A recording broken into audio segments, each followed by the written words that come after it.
Hello students, today in this lecture we will discuss about physiology of digestion. previous lecture में हमने discuss किया था digestive gland, alimentary canal, मतलब complete हमने digestive जो system था उसको डिस्कस कर लिया।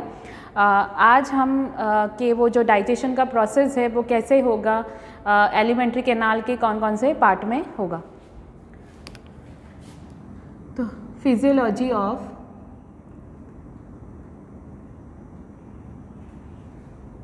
डाइजेशन, मतलब जो डाइजेशन का प्रोसेस है वो होगा कहाँ। तो जो एलिमेंट्री कैनाल हमने डिस्कस किया था उसमें सिर्फ एलिमेंट्री कैनाल के सिर्फ 3 पार्ट ऐसे हैं जहाँ पर डाइजेशन होगा और उसके अलावा किसी भी पार्ट में डाइजेशन नहीं होगा।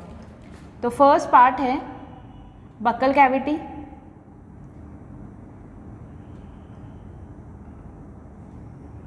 सेकेंड पार्ट इज स्टमक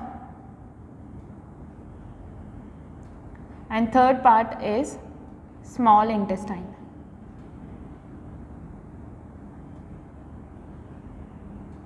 यही ऐसे 3 पार्ट हैं एलिमेंट्री कैनाल के जहाँ पर डाइजेशन होगा। तो जो मोड ऑफ फीडिंग है उसका फर्स्ट स्टेप होता है ingestion, means intake of food. तो सबसे पहला स्टेप यही होगा कि फूड का इनटेक होगा। हम फूड का इनटेक करेंगे थ्रू माउथ, फूड जाएगा बक्कल कैविटी में। अब बक्कल कैविटी में होगा स्टार्ट डाइजेशन।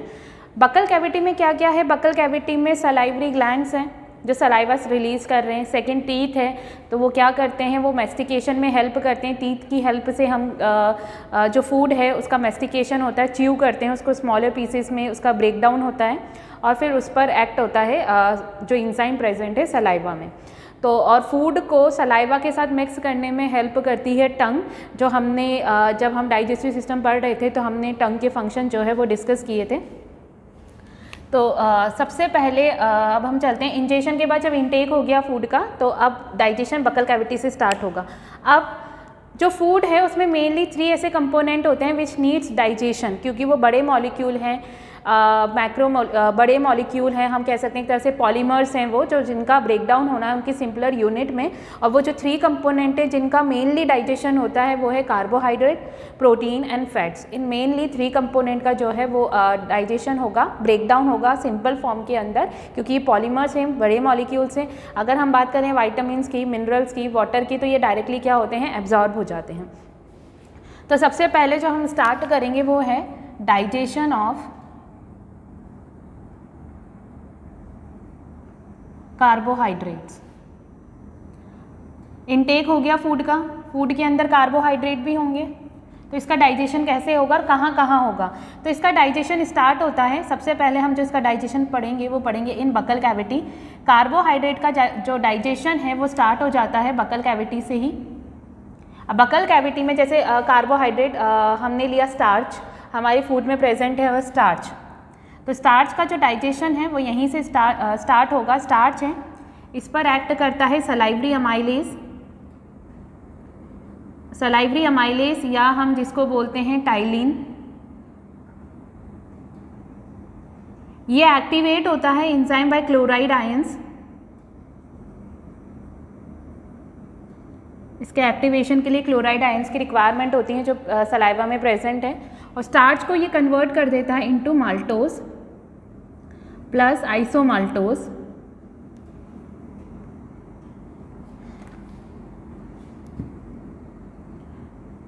अब जो स्टार्च है पॉलीसेकेराइड है, इसका ब्रेकडाउन हो रहा है स्मॉलर यूनिट में जो है माल्टोज और आइसोमाल्टोज। ये डाइसेकेराइड है, जब इसका ब्रेकडाउन होगा तो इससे जो 2 ग्लूकोज यूनिट निकलेंगी, तो ये होगा कहाँ, बक्कल कैविटी में। और अराउंड 30% जो स्टार्च है उसका डाइजेशन हो जाता है बक्कल कैविटी के अंदर।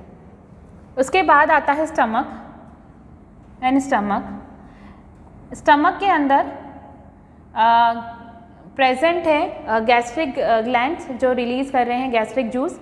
गैस्ट्रिक जूस की कंपोजिशन जब हमने डिस्कस की थी, पढ़ी थी, तो हमने देखा था वहाँ एंजाइम थे, और एंजाइम भी कौन से थे, जो प्रोटीन को डाइजेस्ट करते हैं। मतलब वहाँ पर एक भी ऐसा एंजाइम नहीं था जो स्टार्च को या किसी अदर कार्बोहाइड्रेट को डाइजेस्ट करे। तो इसका मतलब स्टमक में जो गैस्ट्रिक जूस है वहाँ पर एक भी कार्बोहाइड्रेट डाइजेस्टिव एंजाइम नहीं है, तो यहाँ पर डाइजेशन नहीं होगा कार्बोहाइड्रेट का। No digestion of carbohydrates. यहाँ डाइजेशन नहीं होगा स्टमक के अंदर।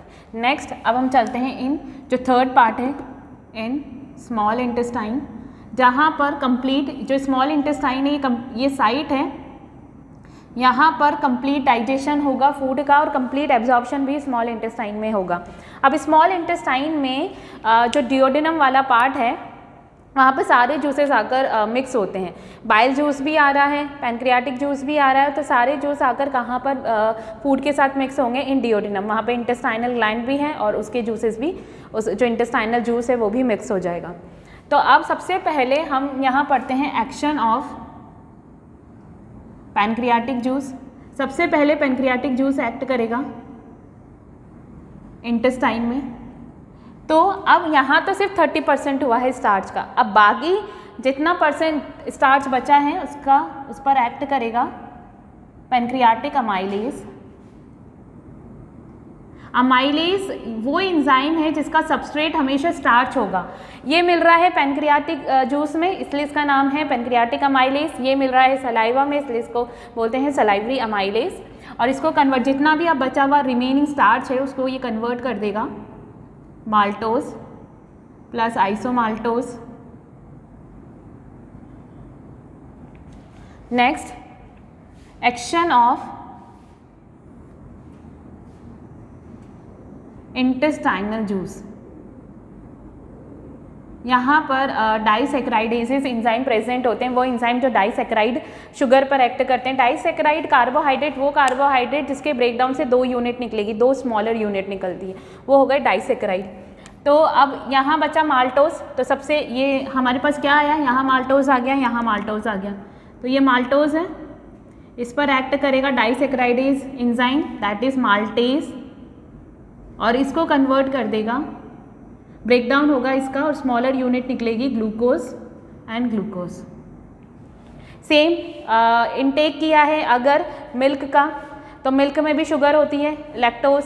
अगर हमने शुगर ली है, फॉर एग्जांपल सिंपल शुगर जो होती है, जो नॉर्मली हम घर में यूज़ करते हैं, या जो शुगर केन में होती है सुक्रोज, तो उस पर सुक्रेज एक्ट करेगा। अब यहाँ पर आइसोमाल्टोज भी था, इस पर एक्ट करेगा आइसोमाल्टेज और अगेन ग्लूकोज प्लस ग्लूकोज, ये मिल गया। उसके बाद लैक्टोज, लैक्टोज पर एक्ट करेगा लैक्टेज और इसका ब्रेकडाउन हो जाएगा ग्लूकोज, सिंपल शुगर में ग्लूकोज प्लस गैलेक्टोज।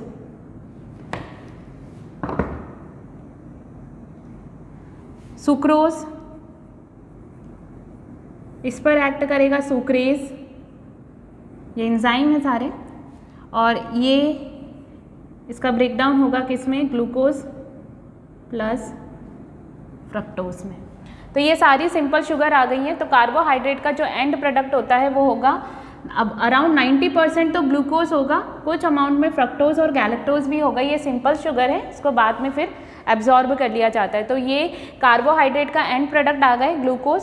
कार्बोहाइड्रेट एक बड़ा जो है एक पॉलीमर है, अब उसका जो ब्रेकडाउन हुआ उसे ये सिंपल प्रोडक्ट मिल गया, ठीक है। तो जो पर्पस था डाइजेशन का वो कंप्लीट हो गया। यही था कि ये जो बड़े मॉलिक्यूल है इनको सिंपलर फॉर्म में कन्वर्ट करना है ताकि बॉडी एब्जॉर्ब कर ले, तो वो सिंपल फॉर्म आ गई है ग्लूकोज। ये तो हो गया कार्बोहाइड्रेट का डाइजेशन कंप्लीट। नेक्स्ट आता है डाइजेशन ऑफ प्रोटीन्स। अब अगर हम बकल कैविटी की बात करें तो बकल कैविटी में तो सलाइवा है, सलाइवा में सलाइवरी अमाइलेज है, उसके अलावा और भी कोई प्रोटीन डाइजेस्टिव एंजाइम नहीं है। तो इसका मतलब जब फूड का हम मैस्टिकेशन होगा तो उस फूड में जितना स्टार्च है सिर्फ स्टार्च का ही डाइजेशन स्टार्ट होगा बकल कैविटी से। कंप्लीट तो कहाँ हो रहा है, कंप्लीट हो रहा है वो स्मॉल इंटेस्टाइन में। अब ऐसे अगर हम प्रोटीन्स की बात करें तो बकल कैविटी में कोई प्रोटीन डाइजेस्टिव एंजाइम नहीं है, तो इसका मतलब यहाँ पर डाइजेशन नहीं होगा, no digestion of proteins. Next आता है फूड फिर कहाँ जाएगा, स्टमक में, फेरेंस, ईसोफेगस, यहाँ पे कोई डाइजेशन नहीं होगा इन स्टमक।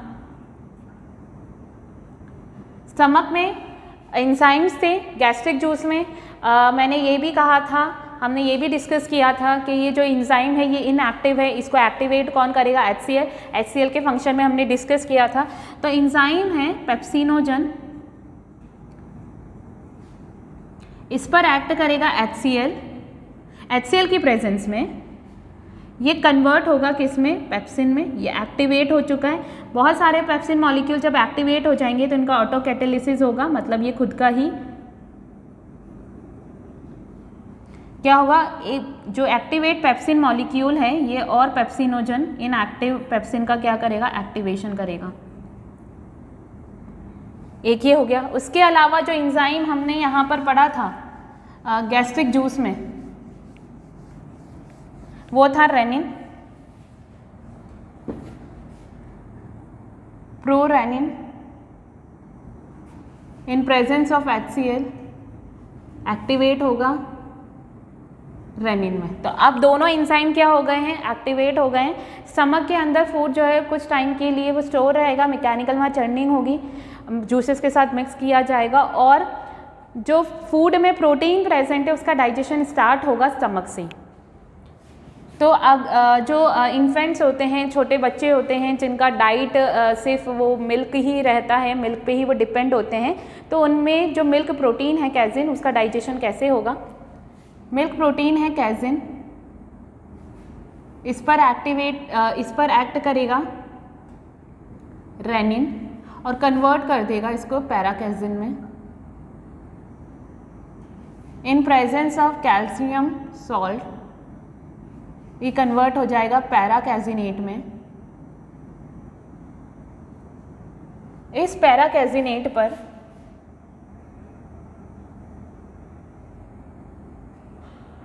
एक्ट करेगा पेप्सिन, कन्वर्ट कर देगा पेप्टोन्स में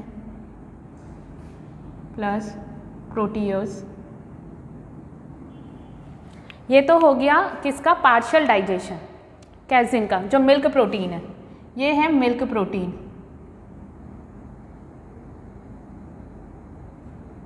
जैसे लैक्टोज है, मिल्क शुगर है, ये मिल्क प्रोटीन है। उसके अलावा फूड के अंदर जो प्रोटीन्स होंगे उन पर एक्ट करेगा पेप्सिन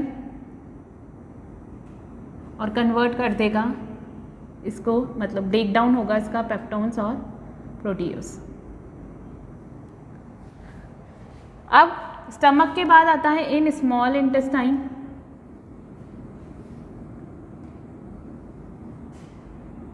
अब स्मॉल इंटेस्टाइन में वही सबसे पहले एक्शन ऑफ पैनक्रियाटिक जूस,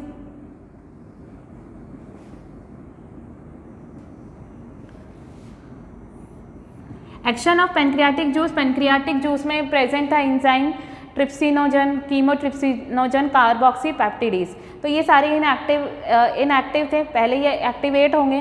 तो जो ट्रिप्सिनोजन है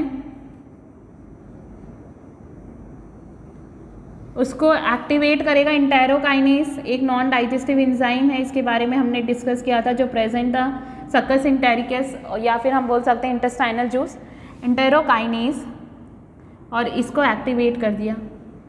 ये ट्रिप्सिन जो है वो एक्टिवेट हो गया। अब यही ट्रिप्सिन किसको एक्टिवेट करेगा, काइमोट्रिप्सिनोजन को।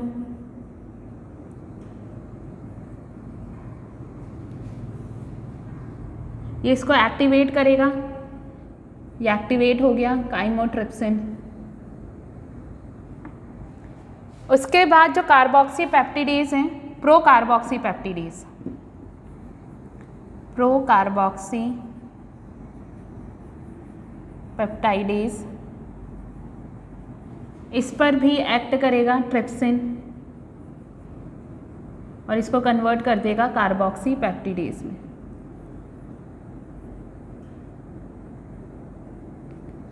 तो ये एंजाइम हो गए सारे एक्टिवेट। अब होगा डाइजेशन प्रोटीन्स का स्मॉल इंटेस्टाइन में। अब ये कैसे एक्ट करेंगे, तो ये जो पेप्टोन्स हैं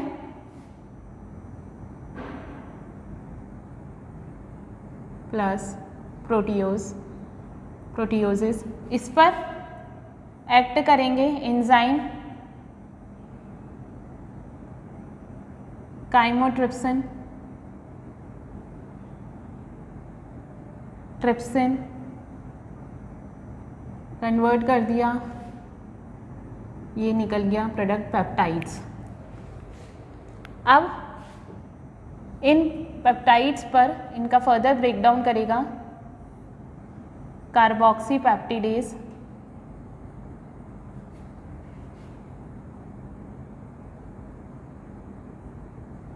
और इसका ब्रेकडाउन हो गया डाईपेप्टाइड्स में, प्लस अमाइनो एसिड्स, जो फाइनल एंड प्रोडक्ट होगा प्रोटीन्स का। लेकिन अभी भी कंप्लीट प्रोटीन का डाइजेशन हुआ नहीं है, क्योंकि अभी भी डाईपेप्टाइड्स हैं, पेप्टाइड्स हैं अभी। अब नेक्स्ट है एक्शन ऑफ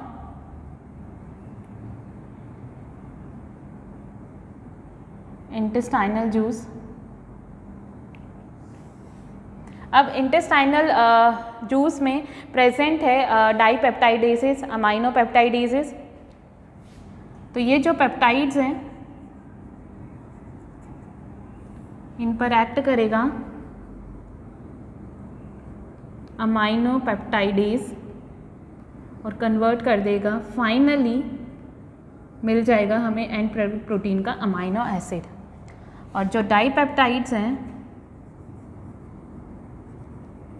इन पर एक्ट करेगा डाईपेप्टाइडेज एंजाइम और फाइनली एंड प्रोडक्ट आ गया है प्रोटीन का अमाइनो एसिड। तो अमाइनो एसिड जो है वो सबसे स्मॉलर यूनिट है, डिफरेंट अमाइनो एसिड से मिलकर ही अलग अलग टाइप के प्रोटीन्स बनते हैं। तो कार्बोहाइड्रेट का एंड प्रोडक्ट है ग्लूकोज, लार्ज अमाउंट में ग्लूकोज मिलेगा, हालांकि फ्रक्टोज गैलेक्टोज भी है, लेकिन अराउंड 90% वो है।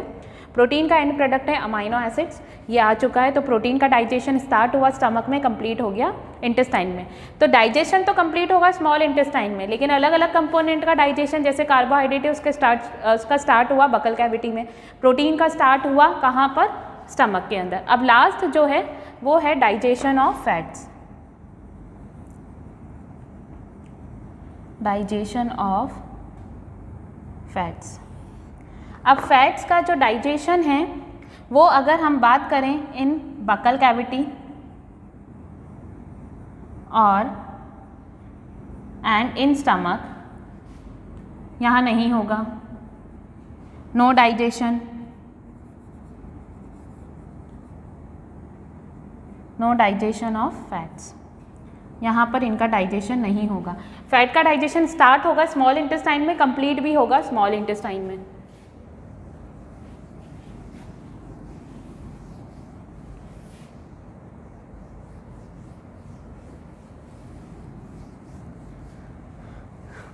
Next, in small intestine,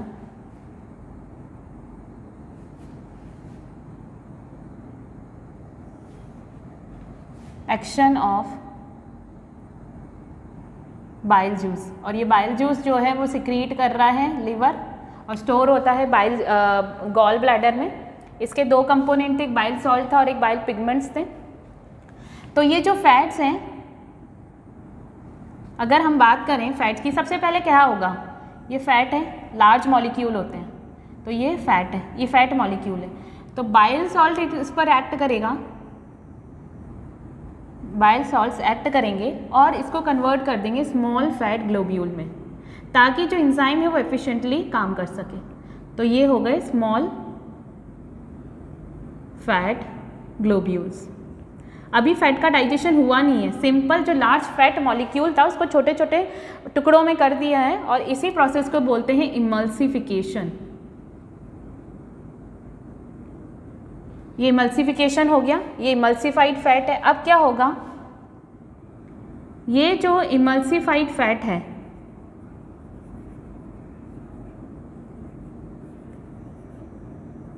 इस पर एक्ट करेगा पैनक्रियाटिक लाइपेज और कन्वर्ट कर देगा smaller unit that is glycerol plus fatty acid. तो ये एंड प्रोडक्ट हो गया फैट का। तो फैट का डाइजेशन स्टार्ट हुआ स्मॉल इंटेस्टाइन में, कंप्लीट भी हो गया यहीं पर। स्मॉल अमाउंट में जो लाइपेज है वो इंटेस्टाइनल लाइपेज होता है, बाकी जो मेन डाइजेशन करेगा वो पैनक्रियाटिक लाइपेज करता है। तो ये पूरा डाइजेशन कंप्लीट हो गया।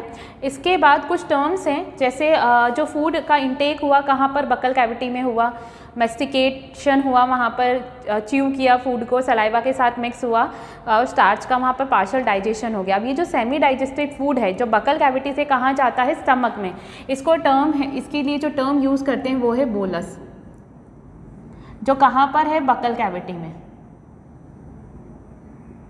बकल कैविटी में जो सेमी डाइजेस्टेड फूड है जो सलाइवा के साथ मिक्स हो रहा है उसको हम बोलते हैं बोलस। अब ये बोलस जो कहाँ जाता है, स्टमक में। स्टमक में ये मिक्स किया जाता है गैस्ट्रिक जूसेस के साथ, गैस्ट्रिक जूस के साथ वो जो कि एसिडिक है। अब होगा क्या कि यहाँ से ये जो फूड है ये स्टमक में गया, एसिडिक हो गया। अब ये एसिडिक फूड कहाँ जाएगा, स्मॉल इंटेस्टाइन में। तो ये जो एसिडिक फूड होता है इसको हम बोलते हैं काइम। और फाइनली ये जाता है कहाँ पर, स्मॉल इंटेस्टाइन में। स्मॉल इंटेस्टाइन में जो जूसेस हैं वो एल्कलाइन हैं सारे, ठीक है। जो वहाँ पर एल्कलाइन जो पीएच है वो प्रोवाइड करता है बाइल जूस, और उसके अलावा बाइकार्बोनेट आयन जो पैनक्रियाटिक जूस में है उसकी वजह से वहाँ का इन्वायरमेंट हो जाता है एल्कलाइन।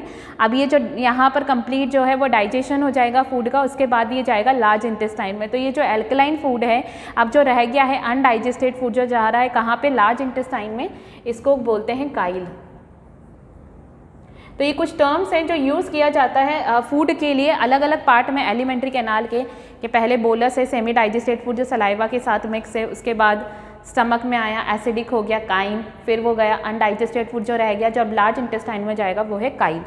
अब ये तो डाइजेशन तो हो गया कंप्लीट। अगर अब हम लार्ज इंटेस्टाइन की बात करें तो वहाँ पर कोई डाइजेशन होता नहीं है, वहाँ पर सिर्फ एब्जॉर्प्शन होगा, वो भी एक्सेस वाटर और सॉल्ट्स मिनरल्स का वहाँ पर एब्जॉर्प्शन होगा। और जो अनडाइजेस्टेड फूड है जब तक बॉडी के बाहर रिमूव नहीं कर दिया जाएगा वो रेक्टम में स्टोर्ड रहता है। अब उसके बाद आता है एब्जॉर्प्शन। अगर हम एब्जॉर्प्शन की बात करें तो जो ग्लूकोज है, अमाइनो एसिड हैं, ये एक्टिवली ट्रांसपोर्ट होते हैं। इनका जो एब्जॉर्प्शन होगा वो एक्टिव ट्रांसपोर्ट के थ्रू होगा। फ्रक्टोज की अगर हम बात करें तो जो फ्रक्टोज है वो फैसिलिटेटेड डिफ्यूजन के थ्रू होगा।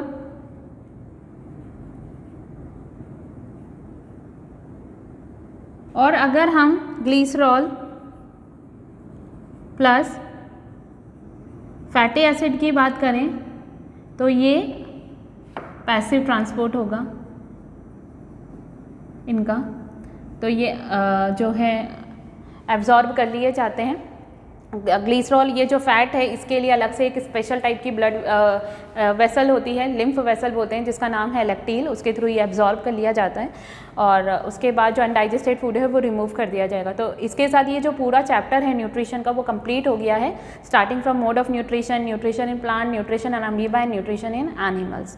तो ये पूरा कंप्लीट है फिजियोलॉजी के डाइजेस्टिव सिस्टम के कौन कौन से पार्ट में कौन कौन सा डाइजेशन हो रहा है और फाइनल एंड प्रोडक्ट जो है वो क्या मिलते हैं। तो ये चैप्टर जो है हमारा ये कंप्लीट हो गया है। Thank you.